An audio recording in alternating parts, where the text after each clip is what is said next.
Warning, this content may be disturbing to some audiences. Subscribe, if you dare. When I was around 12 years old, my parents caught my babysitter on camera stealing my Nest games and shoving them into her pants and shirt. Hey everybody, welcome to ANECDOSED. People ask Reddit. Parents with nanny cams, what have you caught your babysitter doing? Number 1. My parents caught the sitter washing her and her roommate's clothes, and it was literally a carload. The water bill was insane and my parents got suspicious because the laundry soap kept disappearing, so they put up a cam and sure enough she spent all day doing her laundry. Number 2. My mom put a nanny cam in my sister's bedroom. The only disturbing thing my mom allegedly saw was the babysitter crying while holding my sister. Turns out the babysitter just had a miscarriage the day before. Number 3. Well, a case which happened near where I live. Woman used to work, husband out of country. Had a 2-year-old kid. They hired a nanny to look after him during daytime. Day by day the kid started looking malnourished. So she set up a spy cam. Apparently the lady used to bring her kid and feed him all the food left for the kid she was supposed to babysit. Then she would feed the kid cheap biscuits. She was promptly handed over to police. Number 4. My grandpa was staying with my parents, but they figured it best to hire the regular sitter to watch my younger siblings overnight since they didn't think my grandpa was up to the task. And they were attending a wedding a couple hours away and made plans to spend the night in a hotel nearby. They had set up a nanny cam in a couple room, my siblings' bedroom, the master bedroom, living room and kitchen. All motion activated. They normally wouldn't bother looking through the footage if everything seemed fine upon returning home, and their master bedroom cam had never been triggered before. When they returned they noticed that the cam in the master bedroom had been triggered, so they decided to take a look. Cut to footage of my grandpa and the sitter both naked, aggressively making out from the entrance of the room, staggering while intertwined towards the bed. And then about 20 minutes of banging on my parents' bed. The sitter was about 20 years old and my grandpa was around 70 at the time. My dad called me immediately after he saw the footage, laughing his ass off, and I could hear my mom crying in the background, completely mortified from what she had just witnessed, and shouting at my dad to throw out the sheets and kick out grandpa. My mom called the sitter to confront her and she just apologized and said there was connection or some shit to that matter. When she asked my grandpa what he was thinking, he just said, at my age you must seize every opportunity.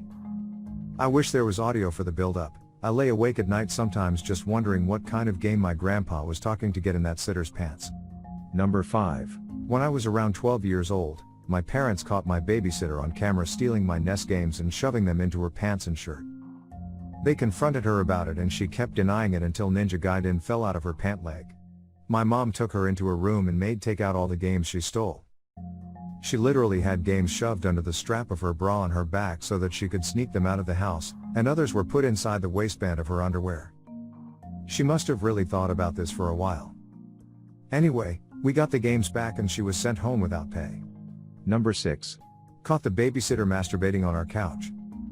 The babysitter was still as my female cousin. I figured the best thing was to just say nothing, save the awkwardness. She did it a fair amount. I then mentioned our house cam by accident some months later and her face dropped. I realized what I'd said then casually threw and that I'd never checked it, again to save the awkwardness. Number 7. We have a Nest in our kids' room in our living/dining. You can see partially into the kitchen from the living room cam, but not much.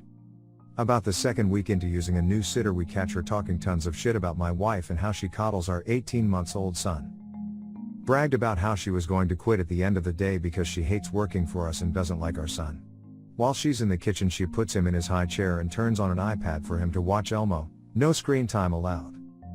He asks to get down and go play after a few minutes and she says no. He starts to cry and she basically yells at him, "OMG, are you serious right now? You're so damn needy." So he cries harder. About 10 minutes later she takes him back to his room where he calms down. I get home a few minutes later and send her on the way.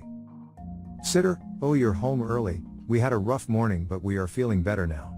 Me, yeah, hey, you know that camera in the living room is on all the time and I can hear everything you say and do in the kitchen, right? She kinda stuttered and I told her to GTFO. Then me and my kid hung out all day and had a blast. The thing that got me was being mean to my son, like he's not even 2 yet. Number 8. We had a nanny that locked our 2-year-old in her room and didn't pick up our 5-month-old for 4 hours. She even propped a bottle up with pillows to feed him. We had a live stream to our phones. I was away visiting foster kids for work and was 2 hours away from home. My husband alerted me to the situation and I drove home immediately. He and his co-workers watched live as I fired her on the spot. I think he was making sure I didn't kill her. I was a social worker at the time and had seen much worse, but I'm glad my intense paranoia from all the horrific abuse and neglect I had seen made me get the camera. I quit working not long after that. I've been home for 9 years. It could have been much worse, but it was enough for me. If anyone is going to screw up my kids, it's me. Number 9. What did our nanny do? Oh boy. About 2 years ago, after our son was born with some breathing issues. He has a rare form of dwarfism and his airway is just smaller than most. We were issued a state-funded nursing. A nurse came at night to watch him overnight and make sure he was safe. At the time he was very stable and really didn't need the nursing, but because he had a trot tube, so you legally needed the nursing. He had, at the time, a tracheotomy tube. He was a little over 4 months old at the time of this incident. One night I heard his oxygen monitor beeping, which was not unusual since it frequently malfunctioned. We had been so tired from getting up all the time from the beeping and stupid crap that the nurses would frequently do, so I didn't hear it for quite a while. These were not highly trained nurses. We had been getting very little sleep for months. Very high stress. I walk in and the baby is royal blue and lifeless. An image I will never be able to erase from my brain. The oxygen monitor says 20% oxygen, normal would be 95 to 100%. I yell to my wife, who happens to be a surgeon, and she rushes in, and we both start doing CPR on our kid. We call 911. The nurse is standing there just kind of staring the whole time. She didn't call 911, she didn't call us. I didn't understand WTF just happened. We do CPR for 15 minutes. No sign of life. The EMT gets there and does CPR for another 12 minutes. At the end of the 12 minutes they get some small signs of life and rush him off to the ER. My wife hops in the back of the ambulance and continues to do life-saving measures for the whole ride. At the hospital they call a code and do life-saving measures for another 2 hours. He was in and out. When I got to the hospital they brought over the chaplain and asked us these end-of-life questions. He survived the whole ordeal, but suffered significant right and left-sided brain damage. He is 3 now and making great progress, but I believe he will never be the same. He doesn't talk yet but is getting close. He says a few words. He is a good kid. Only a few days prior to the incident set up cameras in the room because the nurses seemed a little unsafe, but I had no choice. Long story there. I went back and watched the recorded video. Here's what really happened. The nurse, either on purpose or by accident, had taken the nebulizer machine, an air mister, to blow medicine into your airway. And in an attempt to give him his breathing treatment, accidentally or on purpose, attached it directly to his airway trot. Meaning that instead of gently misting medicine into his airway, he had a strong burst of compressed air being forced into him. It punctured his lung, think a balloon being blown up and popping, and caused crepitus, air under the skin, and he was without oxygen for over 6 minutes. If it weren't for the nurse, he'd be fine. He was a stable kid who needed a little extra help in the beginning of his life to get to average. He was not a child on life support. His form of dwarfism is limiting, but oftentimes these kids have higher IQs than average, and we don't know why. Unfortunately that won't be the case for him. If it weren't for my wife being a doctor and constantly saving lives, he'd be dead, without question. She is a professional life-saving master. I knew CPR, but she knew exactly what to do to save his life and not to quit. We had a few extra life-saving things like an ambu bag, and we were able to save his life because of that. We sued the nursing company and won, of course. The money goes into an account to provide services for him for the rest of his life.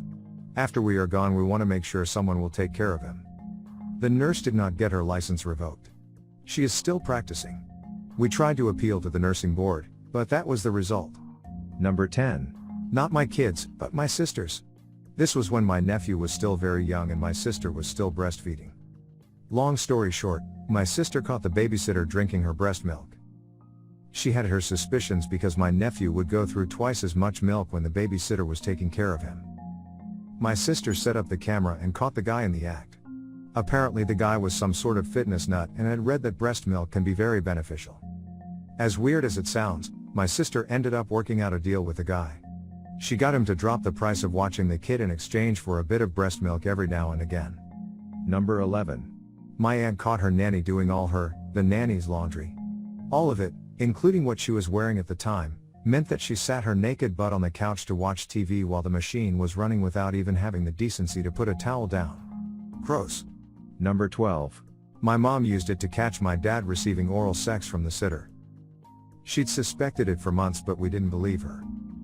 Then she put it on the TV so everyone could see after my little sister's birthday party when just the adults were around. It turned out that after it all came out, the sitter was busted giving oral sex to 3 other dads in the neighborhood. My dad ended up getting an apartment with her, but then she went away to college and he lives by himself. Number 13. Started working from home. Office is on the 3rd floor. Hired a nanny for when the wife is at work. Install cameras in every room on the 1st floor the day before the nanny started. The first day, 2 hours after she arrived, she put my child on the floor. She later told me it was to stretch her bones, looked directly into the camera and took both of her breasts out. She put them back in her shirt and walked out of the room briefly. 5 seconds later she pops back in front of the den camera, rubs her hands between her breasts and starts rubbing it on the door frame, TV. Wife called me explaining she'd checked the camera when she got to work and what she saw. I immediately confronted the nanny. She said her breasts were itchy and apologized. Told her to go home. The nanny was a 60-ish-year-old retired police officer from my town. There is no way I'm hiring another nanny. Number 14. My sister and her husband have a couple kids and hired a high school senior to watch them and do a little housework when the kids napped. The girl had a lesbian porn DVD that she would bring over. When the kids would take their nap, the babysitter would plop the DVD in, lay down in front of the TV and would masturbate. My sister and her husband didn't know what to do as they didn't want to embarrass the girl. Especially because she was great with the kids and would clean the house spotless. After about a week the girl stopped showing up. No call, no letter. Didn't return their phone calls. Just didn't show up for her shift. Which was a pain as it didn't give them any notice to find a replacement, and one of them then had to call in and take the day off from work. They assumed that while cleaning she must have found the camera. And was so embarrassed that she ghosted then. They only had 2 cams, one in the kids' room and one in the living room. Make sure to share your personal story in the comments below and have the opportunity to be featured in a future video. Also, if you like these topics, don't forget to like, subscribe, and hit the notification button to continue seeing more content like this every day. See you next time.